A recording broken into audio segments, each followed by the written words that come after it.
Hi everyone, I am Likita, Secretary of the Global Mobility Club at UTD. Welcome to the Global Mobility Club's webinar speaker series. The vision and mission of our club is to bring awareness and empower the students of UTD, especially JSOM students, to pursue global mobility as a career and major. This semester, we are conducting a case competition on the depths of global mobility management, the webinar series, which is going to end today, and then next coming week, we are having a career fair with 8 industry leading companies.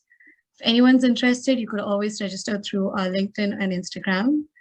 Today, our speaker for the webinar speaker series is Tom Bruhn, Vice President, Customer Success at INEO, the global mobility industry's premier technology, tax, and financial services company, the industry's most trusted knowledge source.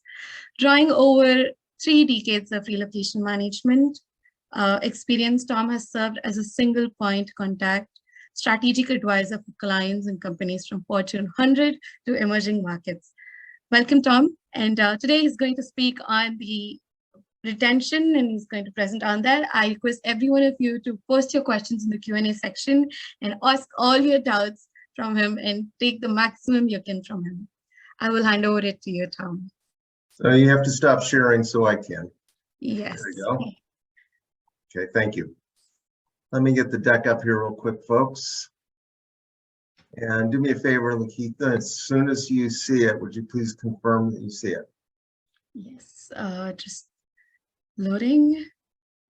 Yes, now I see your slide with the notes that you have put. That's not what I want. Bear with me, folks. You should try the before one. There's a different one. Yep. Hold on. How about now? Yes, perfect. All right. Thank you. Yep. All righty then. Let's get cooking here. So first of all, thanks so much. I want to first thank the UTD Global Mobility Club for this opportunity. And I know that Dr. Hubert Zadorek has been massively instrumental in putting these together. Thank you, Hubert. Also, thank you, my dear friend, Mr. Kerwin Guillermo from HPE. Kerwin is one of our industry massive experts. He's one of the most admired people, if not the most. So appreciate everything he has done. Our topic today is retention, and as you can see, how can employers maintain employee retention after an assignment? So it's kind of a tricky business that we're in. I liked the intro, and I don't know if we knew that I already had a slide that had a lot of the information on it, but here's my bio in case you didn't catch what Keith said. But I've been in the business for a very long time. I've been at 3 of the largest relocation management companies. And this is a very satisfying business for people who have an innate desire to help people get through one of the most impactful parts of their life. It's an event that's very fraught with stress. So obviously you need people who are really good at managing the benefits that they're going to receive, make sure they stay within the programs and do it skillfully, and sometimes maybe even be a little bit of a counselor, if you will. So I would be remiss if I didn't mention that a lot of this deck was originally going to be presented by somebody with me. Her name is Margaret Espinal, and she's with Johnson & Johnson. It was a real thrill to meet her, and she did a lot of work on this, so I have to give her some of the credit for this. There will be a Q&A at the end of the presentation, so please wait with your questions, and you'll have plenty of opportunity to ask those. And the last thing I want to mention on this slide is that the deck was actually prepared from the perspective of a US expat. So it is a little bit United States focused. Assignments are actually handled a little bit differently in other parts of the world, but fundamentally a lot of what I'm going to talk about today is actually pretty much worldwide. So with that in mind, let's just jump right in here. So I'm showing a graph right now that Margaret actually provided to the deck, and it's an anomaly. There's a paradox that happens because you can see it says employees and their accompanying families show the highest satisfaction scores prior to an assignment and the lowest satisfaction scores upon repatriation. I think it's kind of interesting to look at the different parties that are involved. If you look at the employee scores, and this is on a scale of 5, you can see that they start way high and a little higher than the children and the spouse or partner. And then as you can walk through that, you can see by the end of it that it's actually the children who are the happiest by the time they repatriate rather, and that the employee, him or herself, has the lowest rating. So it's interesting because one would think that when you're putting someone on an assignment and you're spending all the money that's associated with that, that it would be a natural retention tool, but data shows that this is not always the case. And for many decades in my career, I know that one of the most interesting things is that when employers track how long an employee stays with the company after they repatriate, one of the hugest challenges is that many of those employees end up getting employed by somebody else. So it's ironic because, of course, you don't want to spend a lot of money so that someone gains a bunch of talent skills where they're just going to carry it off to another company. So the most forward-thinking companies tie their mobility programs to their talent goals. And it's important that they keep sight of that throughout the entire duration of the assignment, and that they keep track of exactly what their business goals are and what the employees' career goals are as they go through the entire process. This slide shows primary causes of a failed assignment. And really, there's a huge amount of work that needs to go into an assignment when you're getting ready to not only identify the person, but then ultimately get that individual, the partner, spouse, the children ready to go. So it goes without saying that if they can't speak the language, it's not going to be a very easy thing to do. So host country language training is a given with almost every robust policy that I've ever managed in my career. It's mandatory in most policies, so that's not something that usually is optional. Oddly enough, cross-cultural training, it has definitely caught on a lot more than it did back in the day. So this is something that I believe roughly half the companies are doing now. So they do cross-cultural training to make sure that the person is really acclimated to exactly what kinds of things are much different in that other country than they are from the home country.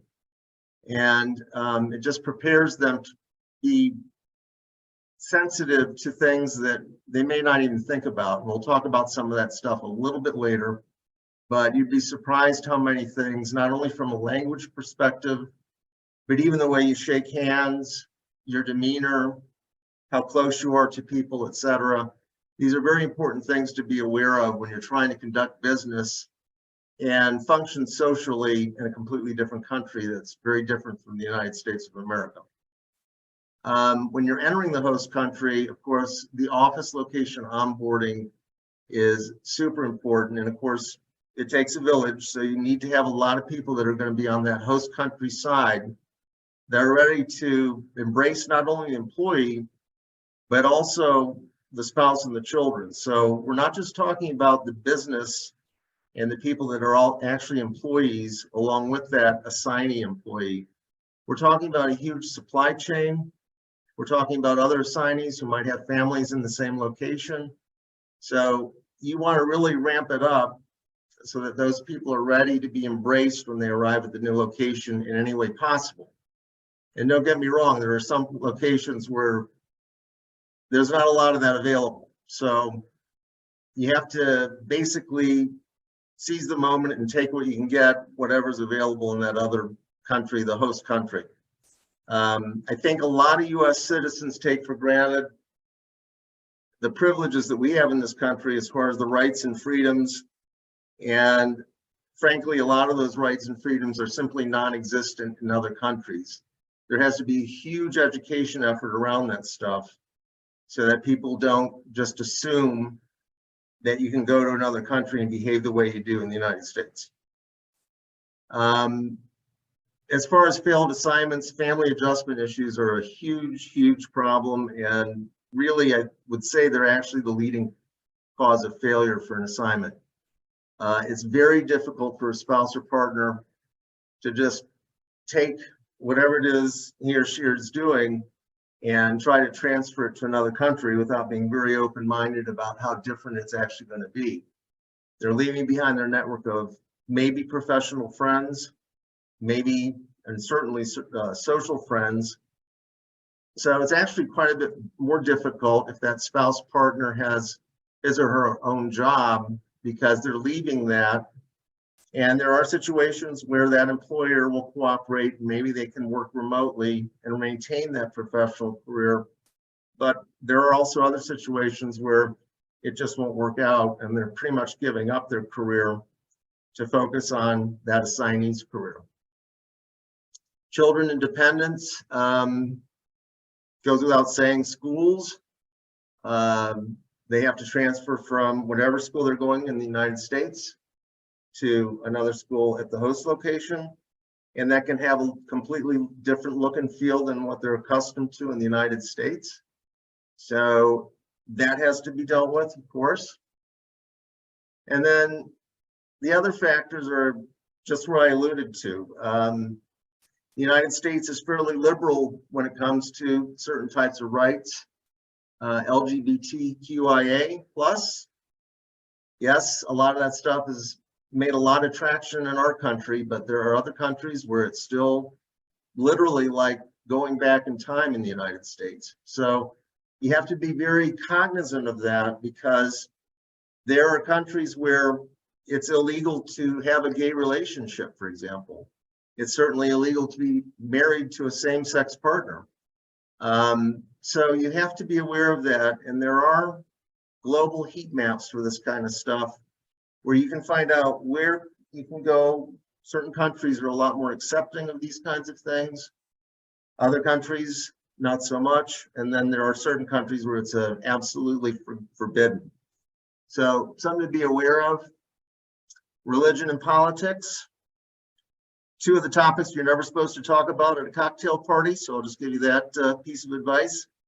And then really you have to also be aware of the fact that where you're coming from and where you're going may have a completely different approach to how support staff is structured.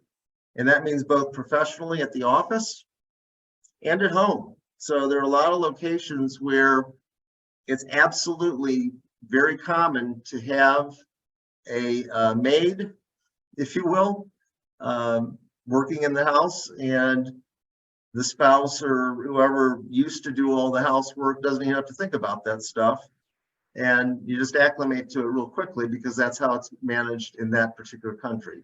So these are some of the nuances that you'll find when you're going between countries, and you need to be aware of it. And like I said, it's important to get ready for all that stuff. Assignments, as far as managing them correctly, the effective approach is you have to consider all phases of that assignment. To whatever extent possible, the totality of assignment goals, as far as the business goals and the career goals, they have to be considered within each stage over time. So you can see that pre-assignment is really the first phase. Once the candidate is identified and they're ready to accept the assignment, the preparation to go on assignment, then the period when they're on assignment, and then last and certainly not least, they're on assignment and they come back, repatriation and reintegration to the home country. There's a significant investment that goes into this. So a lot of people don't realize that it's not uncommon for an assignment that's 3 to 5 years. It can easily get into 7 figures. And if you're talking about an executive, we're actually talking about multiple 7 figures. So that's very common to spend millions of dollars on an assignment, particularly if it's a 5-year assignment and it's an executive. So many people are unaware of the significant expense that's involved in effectively managing multi-year assignment. So planning and ongoing management of any assignment is critical to achieving those ROI goals that a business has in mind when they're putting that person there in the first place.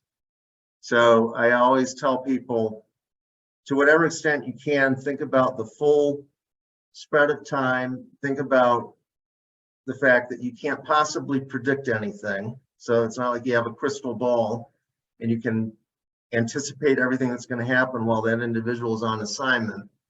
But the more you can at least plan for contingency plans, plan A, plan B, plan C, that individual's assignment is probably going to go much smoother if you at least consider possibilities as we go through each one of these 4 stages. We're going to talk about the stages. Cheers. And like I said, the first one is pre-assignment. So most people, and when I say that, I mean a layperson who doesn't do mobility professionally, I think most of those people would be very hard pressed to name the most expensive component benefit for an assignment. So maybe the group that's on the call here, by and large, will realize that it's actually the tax ramifications, and it's not actually a specific benefit. It's not transporting the household goods. It's not selling a house. It's actually the tax ramifications, because if you're a United States assignee, Uncle Sam wants to collect a tax dollar on anything that's a benefit. So if you have an assignment policy that has all these very robust benefits, the cost of those benefits are going to be imputed into your wage, and someone's going to have to pay the taxes on it. And I'm not just talking about the United States as the home country. It also is that host country you have to deal with. So it's a double tax whammy. So with pre-assignment, the goal is to ensure that the proposed assignment, the position, the location, the role is a good fit for the employee and the accompanying family. Again, expectations are critical as far as setting them for the employee and the business. Employees' career goals, the financial support and amenities. From the business perspective, what skills development and financial investment are being made? In other words, what do you expect to get out of this to get an ROI for the business relative to that individual taking on a higher role within the organization or a different role within the organization? So it's very, very important that you find the right candidate. And I can't emphasize that enough. Not everybody is as well suited for an assignment as everybody else. So there are actually tools that you can use to put your candidates through to test them and find out if they're going to be the right fit for what you're looking for. These tools are what are called psychometric tests. And for those of you who have ever taken one, there's all types of psychometric tests out there. Some of them are simply to find out if you're a good fit for a certain role when you're going for a new job. So that's exactly what we're talking about here, only it's a new job that's in another location. So you put your candidate through that psychometric test. It's confidential, and then scores will gauge the compatibility of the assignment according to personal factors, goals, and expectations.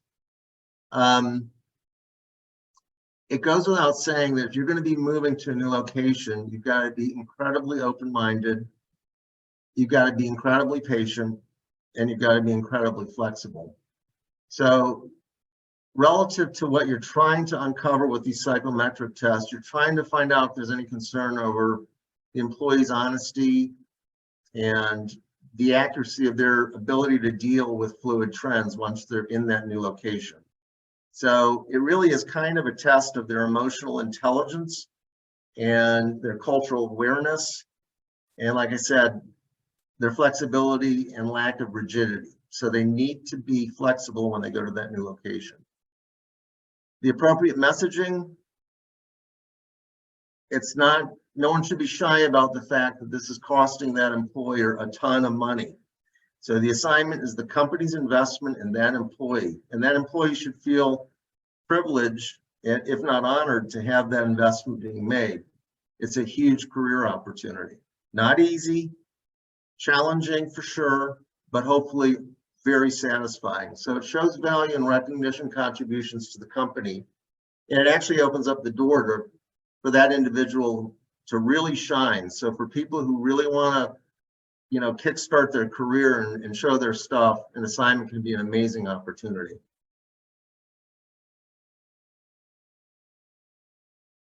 So a couple little factoids for you that are kind of fun, I hope. Did you know?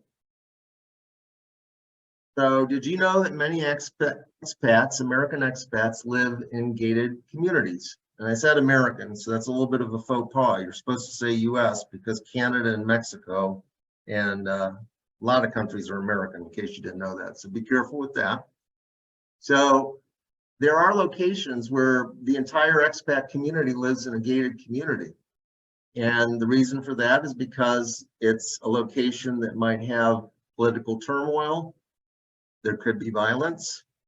There's all kinds of reasons. For executives, particularly for people in the C-suite, it's very common to have concerns about whether or not driving to and from work, they're going to be safe. So these are some of the things you have to think about in certain countries. Luckily, it's not most that people get sent to, but you can't be naive about this. There are countries where it's a little bit more dangerous to go to. Most children of American expats attend what are called American schools. This is a series of schools throughout the world that follow a certain format for curricula.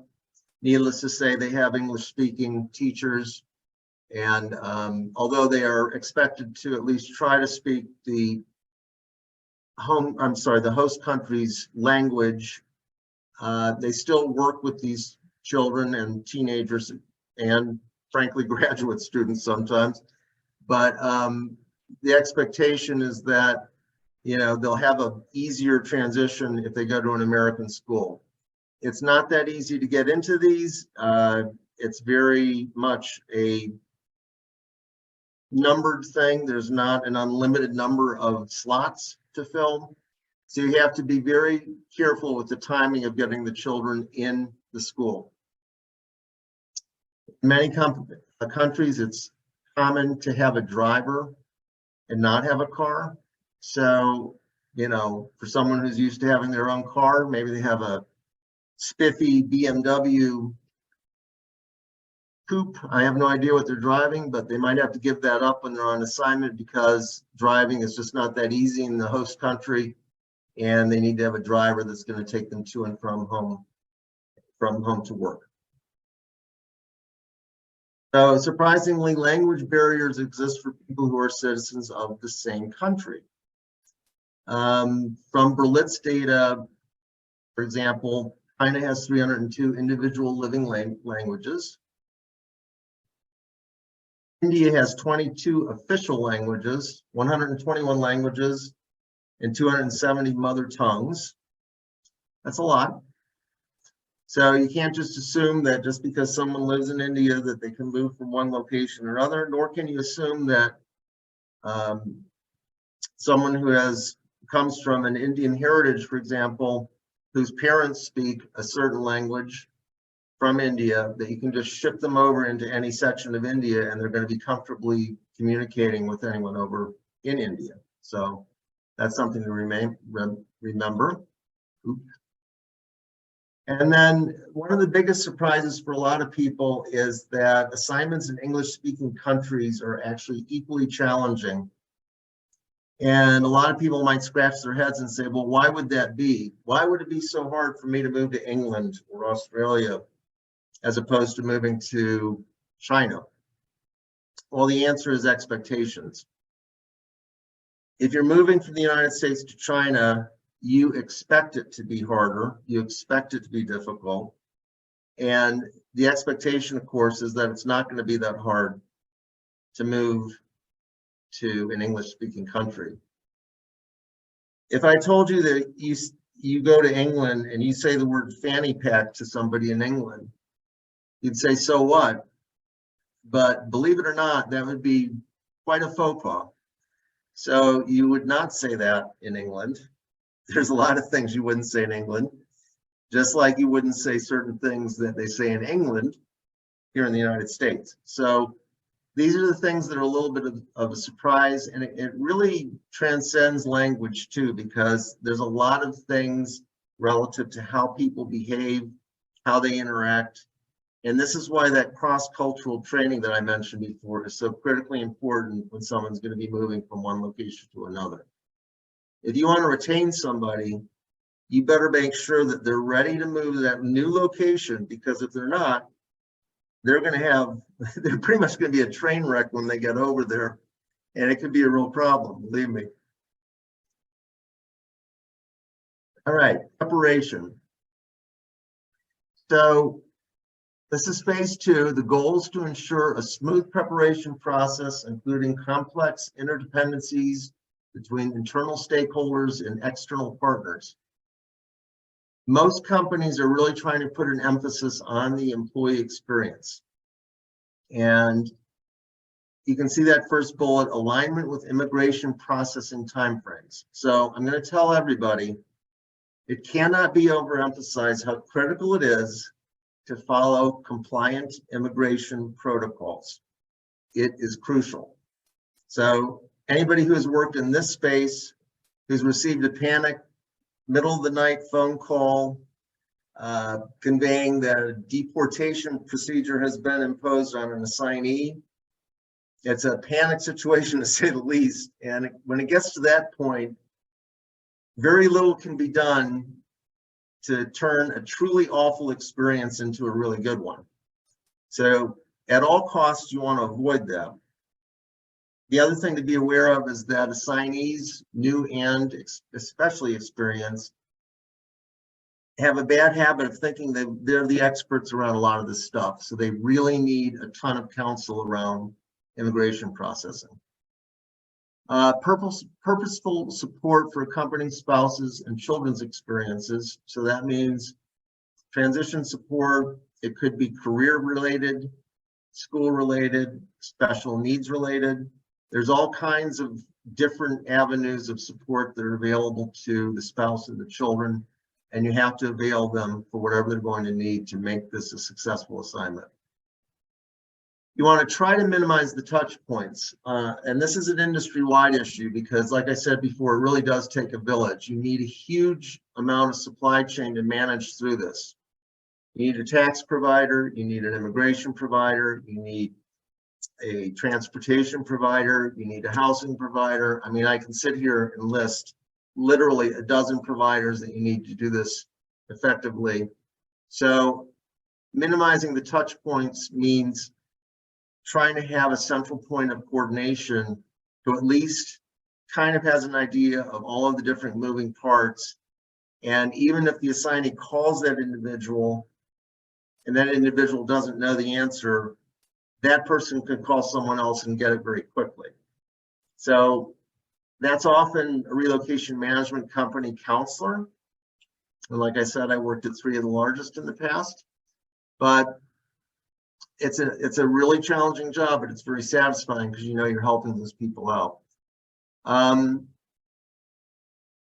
As far as the modes of communication, we are in a space right now and there's effectively 4 generations working simultaneously. Not all of them like to use the same modes of communication. So you have to avail them of whatever they're most comfortable with. If they like to text, text them. If they like to IM them. Email.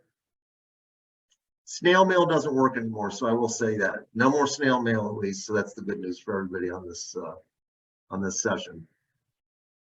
So these policies that get designed are designed over time, and for larger companies, they are very robust. They've had a really great trial and error approach where they've discovered what does and does not work, and they will build in flexibility where they can, with the caveat that they have to build in non-flexibility where it's essential.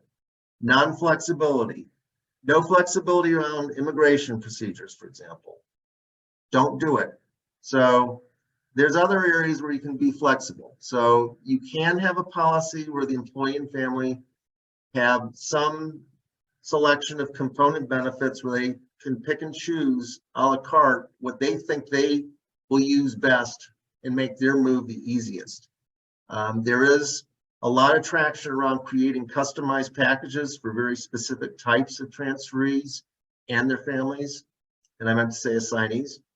But you don't want to give them the illusion of control because they have to have support and expertise around everything they're doing. So generally speaking, it's a really bad idea to give assignees, and especially first-time assignees, too much autonomy over their own benefits because they simply don't have the expertise to manage that assignment appropriately.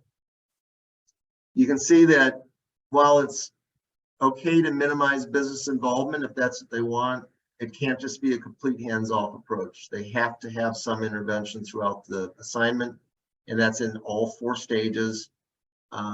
Mandatory cross-cultural language training should be a part of every really good policy. Only fair to the assignee and the family that they are ready for the country they're going to.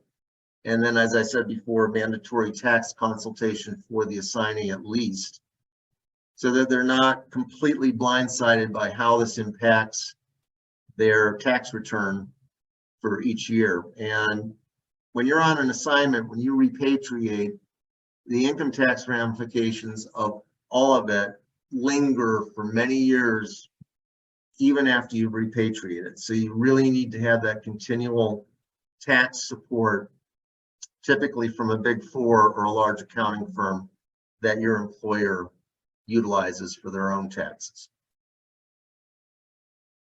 While you're on assignment, this is a fun time. If everything's being managed correctly, the employee has opportunities to build personal and professional connections in the host country and maintain personal and professional connections in the home country. And it's the latter part that most organizations have a little bit of a challenge with. So you want to keep that connection to the home country because they are going to repatriate. There's something called a localization where they might actually stay where they're at, and sometimes the intent of an assignment changes and maybe they'll come back to that home country, but that's not usually the original plan. So if you stick with the original plan, you need to maintain those touch points in the home country. In the host country and the home country, you can have a mentor or buddy system. So somebody who's already gone on an assignment and has come back to the home country, somebody who's on assignment in the host country, there's different possibilities for what that looks like. Local support on personal and professional levels. So supply chain can actually, I don't know what I did. There we go. Supply chain can actually play a role in that because if you have, the best example I can think of is destination services. A lot of people will meet someone who's super helpful and then they kind of strike up a relationship in that regard. I mean, you make new friends when you move somewhere, even when it's another country, of course. The local assignee network is critical. If there's a bunch of assignees who are already over there, particularly if it's going to be housing where, they are all pretty much housed in the same location, that local assignee network is critical to their satisfaction and their feeling welcome. Welcome baskets are great. So this is something that people do in the industry. Real estate agents do it when you buy a new home sometimes. But for an assignee, it's a far more robust package as far as what that welcome basket might look like. Kind of like one of those swag bags from the Oscars, I guess. And again, you really want to make sure they maintain those personal and professional connections in the home country. You've got to maintain regular touch points with the home manager. And most of these policies have 2 visits per year to the home country. So that's called home leave. And I'll talk about more of that in a minute, but supply chain is critical to all of this. You have to have a fantastic preferred supply chain. With that in hand, you're going to be increasing the odds that you're going to have retention with that assignee, and that when he or she comes back to the United States, they're going to be a really valuable asset for you to capitalize on and get that ROI you're looking for.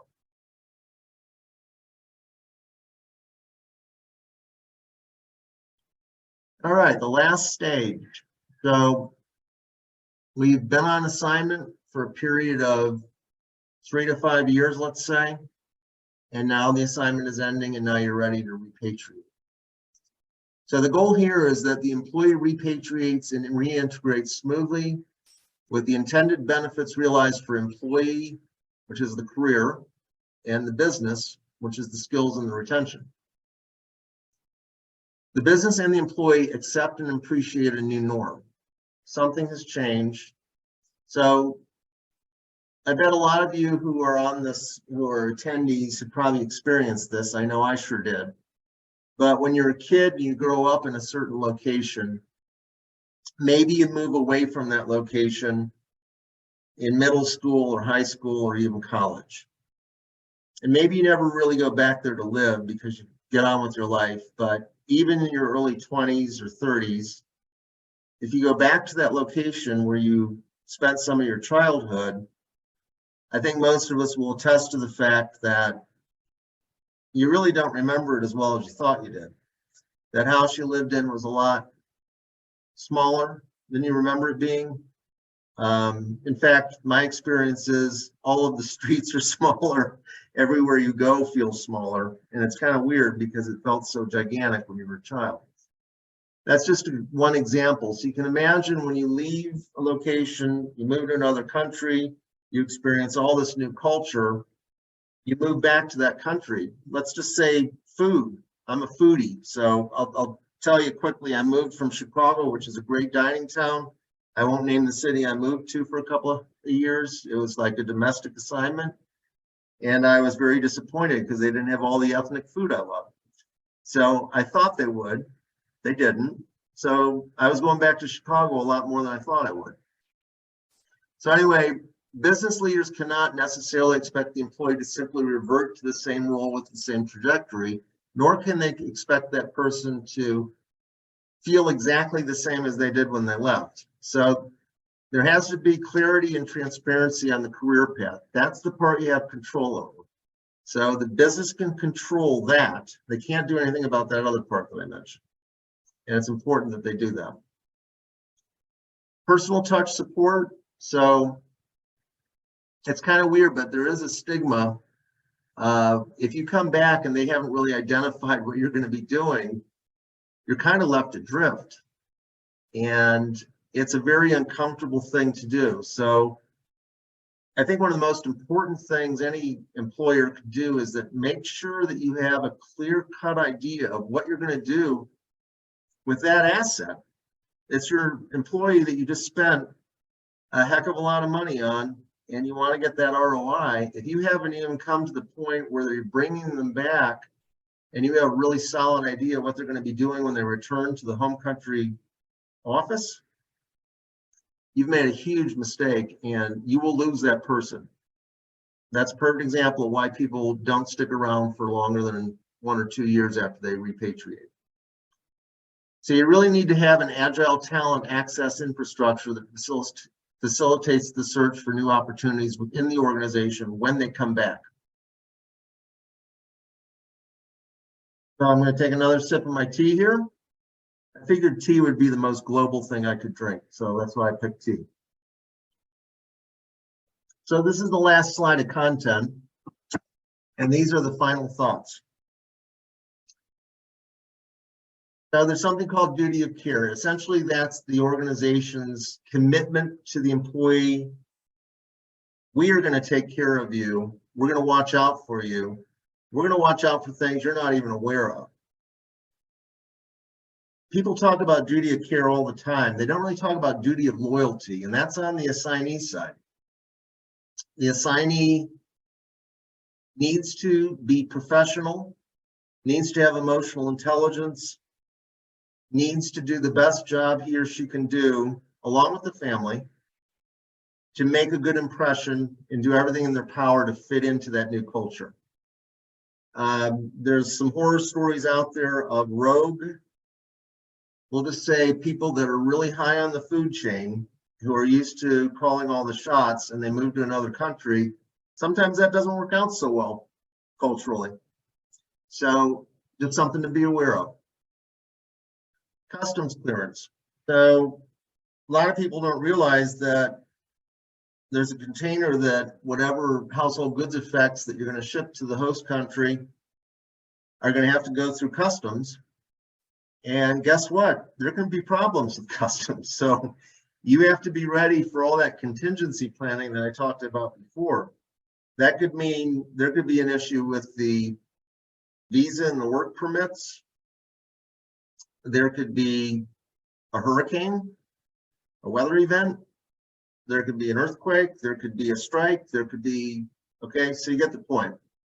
There's all kinds of different things that can kind of throw a monkey wrench into you getting through customs.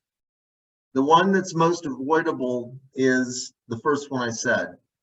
You've got to get your visa and your work permits lined up before you even attempt to arrange the pack and load of your effects in the home country. Before it even goes on the container, you better be darn sure you've got your visa and your work permits ready to rock and roll, because if you don't, you're not going over there and your goods will get over there. And if they clear clearance, I'm sorry, if they clear customs rather, your company is going to be paying for storage, and that's expensive. So that's the kind of cost that's completely avoidable. You want to avoid it. Structured home leave. So this is an area, this should be defined so that when they come back to the United States with their partner and family, as the case may be, 2 times a year, you should have defined home location business meetings. In other words, that employee should be expected to come into the office at least once, maybe twice, have a full day of meetings, meet with stakeholders that were there and are very much vested in not only what's going on with the assignment, but maybe even what's going to be happening when they return. And then also, ideally, you're going to do something so that the family feels really reconnected with the company. So you can have a company party, a dinner, bring families in, try to do something social too with that, because it's not a foregone conclusion that they necessarily kept in touch with all their coworkers who they used to hang out with all the time and maybe go out on a Friday night and have a couple of beers. So make it happen. Have them reconnect so that when they come back, it's going to be a much easier repatriation. There are things called hardship locations. I alluded to that a little bit earlier.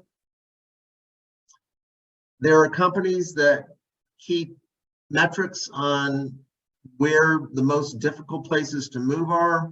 And when I say difficult, I mean in some cases dangerous, in some cases remote, and there can be political turmoil. So, you know, perhaps moving to Afghanistan is not that easy these days, for example. So hardship locations are areas where the assignment policy package actually has what's called a hardship allowance. They'll actually pay you more money if you agree to go there. It goes without saying that that's a much, much more difficult, you know, settling in process, because that's a harder country to feel welcome in. It's not as easy. So that's why you have to pay them more. Those types of policies often have what's called a rest and relaxation benefit. And essentially what that means is, I mentioned that home leave, they'll pay for the trip for you and your family to go back to the home country. And that's very, very common. Rest and relaxation is a benefit where they'll pay for you to go somewhere else. So maybe it's somewhere that's near there that's considered a resort type of vacation. And again, it's meant to sweeten the pot, because these are not easy locations to move to. This is something that's relatively new, and I mentioned at the top of the call someone who actually gave this a lot of thought, who will remain nameless at this point, but I think some of you might connect those dots. But a lot of companies pay what's called a repatriation allowance at the front end of the repatriation, and it's a standard fixed amount. I think it's really interesting to think about that and think about it in terms of what were the original goals and can they be calibrated against what you'll actually pay? In other words, if you exceed those goals and you get to the end of your repatriation, maybe pay them more than what the standard amount was. If in fact you miss them by a wide margin, maybe it goes without saying that you should maybe pay less because you're probably not going to get the ROI that you were looking for. So it's kind of a quid pro quo. I think it's perfectly reasonable. So I don't understand why it wouldn't catch traction. So the individual who put this idea in my mind, you can see it's stuck, sir. So it's a great idea. So I think it's something to think about. But at the end of the day, and I've already mentioned this, optimally, mobility is aligned with talent and business goals that are also aligned with career pathing. If you do that, and you really keep in mind the big picture, not only in terms of what the business wants, but what the assignee also wants, you're going to shore up the possibility that you're going to have some retention and they're actually going to be a massive individual contributor for many, many years after they repatriate. So, there it goes. It doesn't want to move. Okay, there we go. So, I'm having some technical difficulties here with my last slide. So anyway, we're at the Q&A section. Do I turn it off now or? Yeah, so we have 8 questions.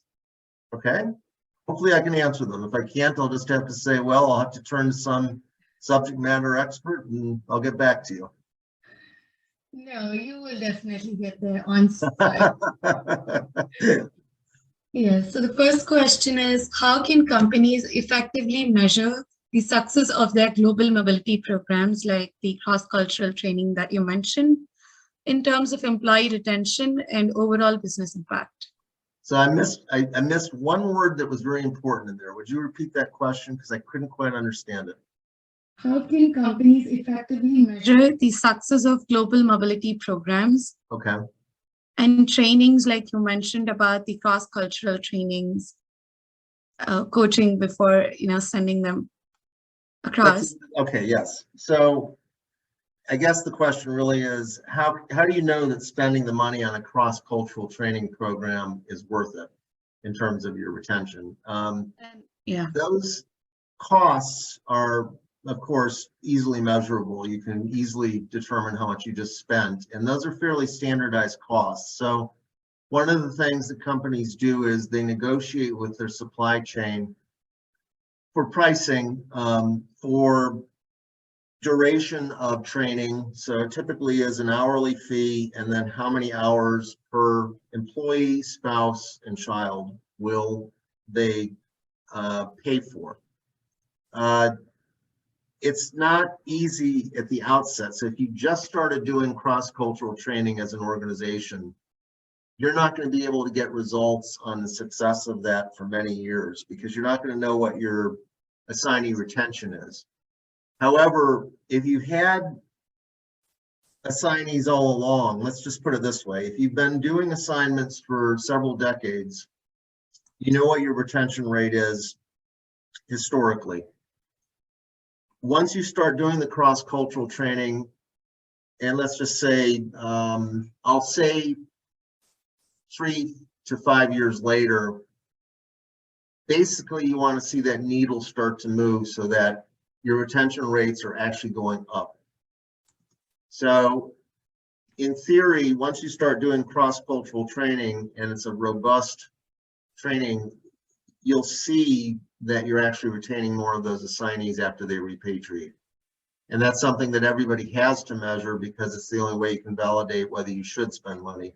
I promise you, every company that's ever done that has gotten higher retention rates. And the other thing, I say retention rates, but failure rates also. So that's something you'll know right away. You'll know what your failure rates are for several decades. And really within a couple of years, you should see your failure rates begin to decline. All right. Okay, and the next one is, what is the greatest innovation for retention that you have seen in this industry in the recent years? What is the greatest innovation for retention that I have seen in this industry in the last few years? All right, I'll give you an answer, and this is just my feeling. I think the greatest, it's not just retention, but I think the greatest trend in mobility over the last few years is taking DE&I very seriously and weaving it into your policies and your practices. So that was not always the case. When I started my career a long time ago, overwhelmingly assignees were white, male, married assignees. Okay, so white men who had a female wife and children, and that's there's nothing, you know, it's not that was necessarily horrible, but I think that we all know now that high performing teams function better based on, well, that's interesting. I didn't turn my phone off. So you want a lot of diversity in a high performing team. You want different perspectives. And the fact of the matter is that the assignee populations have changed profoundly relative to the different types of people that actually get awarded with assignment opportunities. So that would be my answer. And just let me add to that, DEI&A now is actually something that's woven far more into mobility policies than there ever was even 10 years ago. Okay. The next question is, how do companies ensure that their globally mobile employees receive the necessary support and resources in their new environment? And can the employers be 100% sure that the employees are being honest when giving feedback? Great question. Really what that means is, what are the formal checkpoints and how often are they as far as mandatory checkpoints throughout the assignment? I'll give you an example. With my own direct reports, I have two women who manage their own small teams, and we meet once a month. And we work together here all the time. So we meet once a month to just talk through exactly what's going on.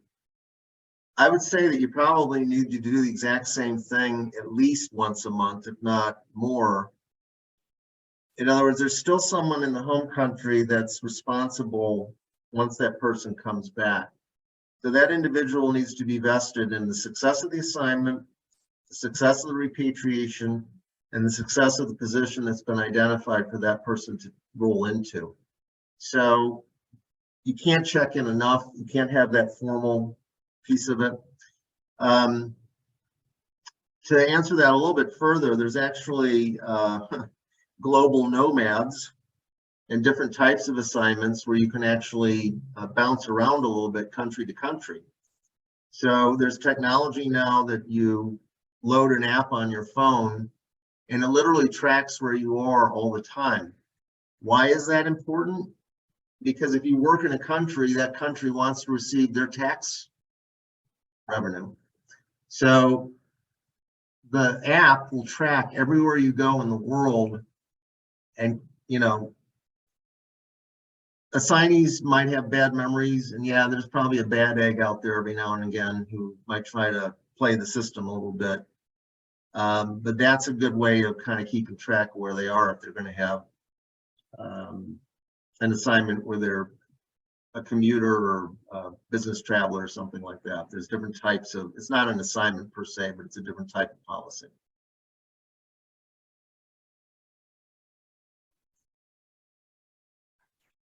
Do you have more? Next question. All right. Yes, I've got 5 more. Okay, I will let's get keep the going. We got relevant. 5 minutes left. Yeah. In your experience, is there a balance point between having the expected return of interest of an assignment and the employee satisfaction? I'm sorry, you have to repeat that question. I In apologize. your experience, is there a balance between having the expected ROI of an assignment and employee satisfaction? Yes, so that's another really good question. There is definitely a correlation to achieving the ROI goals and having a satisfied employee.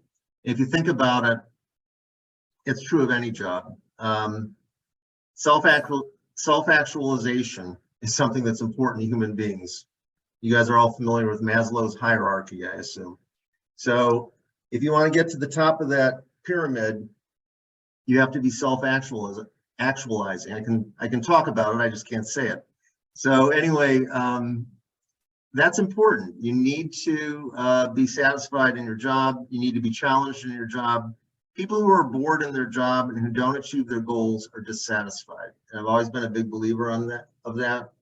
And that's again why it's incumbent on the management team to make sure that they're doing the right things in terms of managing the employee relative to expectations, goals, helping them achieve those goals. And if they do, you've got a far more satisfied employee every single time. So it's pretty much the same here. When the assignment goes well and the satisfaction level is high, almost without fail, it's because the ROI is also high. Great. We have a few more. What are some of the most common mistakes that companies make when it comes to global mobility and employee retention? And what are the measures that they could take to avoid them? So the biggest mistake, I would say, is letting the employee, assignee, or transferee, whatever the case may be, run rogue without availing him or herself of the expertise that the policy and the suppliers provide. People really believe that they know what they're doing all the time just because they can look something up on the internet. Supply chain is a perfect example. You cannot just look something up on the internet and find a reputable supplier with a lot of integrity. There's a lot of shysters out there, okay? So you have to be careful. There's a lot of bad actors. So the first point is that organizations have already vetted that list of suppliers. They've found the ones that have the integrity, that are going to do the program the way it should be managed, and they're going to bring the employee along. I was a relocation counselor early in my career, and I would counsel people right out of the gate. I mean, I got pretty good results because I was a straight shooter. I told people, I know you think you know what you're doing when you sell your house. I'll just use domestic home sale for an example. You can't believe how bad people are when they try to sell their own home. So try to imagine how bad they're going to be when they try to manage their own immigration or their own taxes, or something that's infinitely more complicated. So that's one area where that's a big mistake. The other one is that they don't do cross-cultural training. That's super important. And then right at the outset, they need to do that testing that I alluded to. They need to vet the candidate with the psychometric testing to make sure this is an individual that doesn't have a skeleton in the closet that's going to rear its ugly head in the middle of the assignment, and then you're going to have a real situation on your hands. People go to jail sometimes. And not in the home country. So Oh my God. It's a fact. We are almost time, but we do have 3 more questions. Do you Let's want try. me to go ahead? Okay. What advice would you give to companies that are just starting to develop their global mobility and employee retention strategies?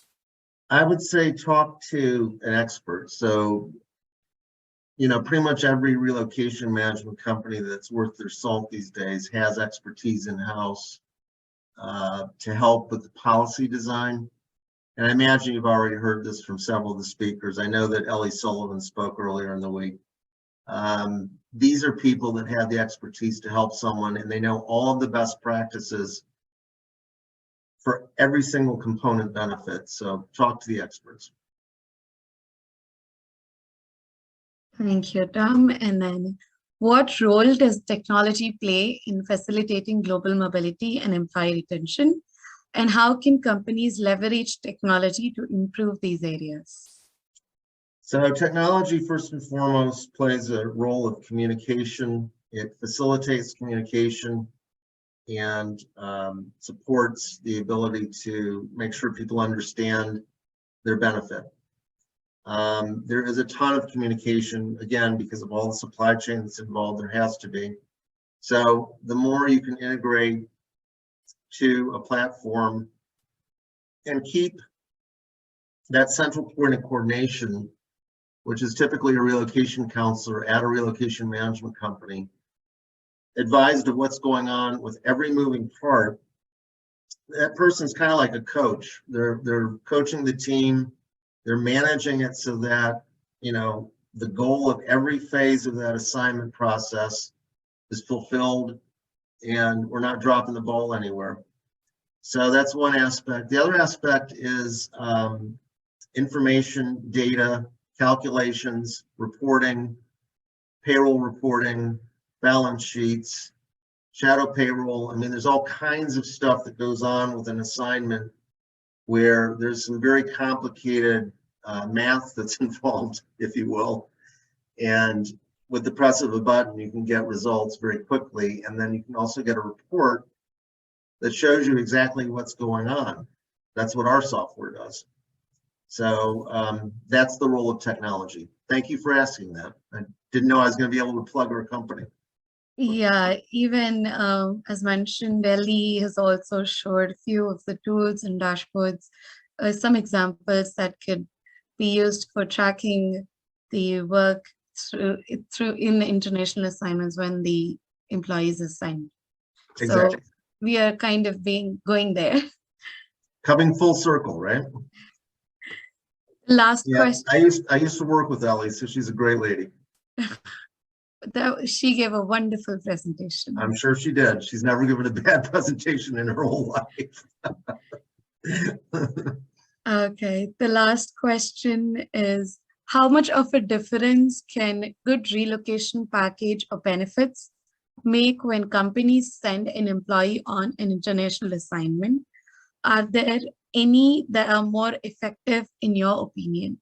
Yes. So again, I think that the best assignment management has the most well-designed, robust suite of benefits for that assignment policy. It's insane to have, you know, I mean, I'm sorry to say this, but there are, it was actually in this presentation. It's fine to give an assignee some choice here and there. My own opinion is that it's crazy to give them too much choice. They just simply don't have the expertise to manage all these moving parts that I just described. Like I said, when it comes to immigration, when it comes to taxes, absolutely the first one, immigration, there should be no flexibility at all as far as what that looks like in terms of this is what you are going to do, and your policy needs to say exactly 1, 2, 3, 4. This is how it's going to go, right? So it's a very multi-page, robust description of that benefit that says exactly who you're working with. You know, you can't go off and hire somebody else on your own, that kind of thing. So there are policies that let people do that, and I bet those companies have a very low retention. That's all I'm saying. Thank you, Tom. We are done with questions. The presentation was very informative. The case competition students could actually take a lot of inputs of what all the factors that are accountable and impact the retention in the mobility industry. Thank you so much for your time and the contribution.